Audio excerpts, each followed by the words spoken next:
কি সুন্দর চিংড়িটা দেখুন। আজকে এই চিংড়ি মাছ দিয়ে হবে সর্ষে দিয়ে পরে ঝাল, সর্ষে কাঁচা লঙ্কা দিয়ে পরে ঝাল ভাত হয়ে হবে। চলুন ভিডিওটি দেখা যাক।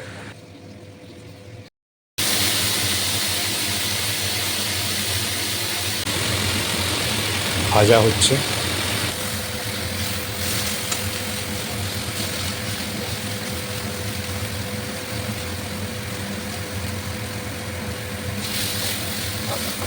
ভাজা কমপ্লিট।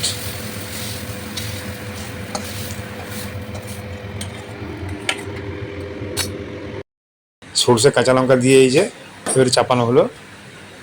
খুব ইজি, খুব তাড়াতাড়ির মধ্যে হয়ে যাবে, একবার ফুটে গেলেই রান্না কমপ্লিট। এই দেখুন বন্ধুরা, রান্না কমপ্লিট। কেমন লাগলো কমেন্ট করে জানাবেন অবশ্যই। ভালো থাকবেন, সুস্থ থাকবেন।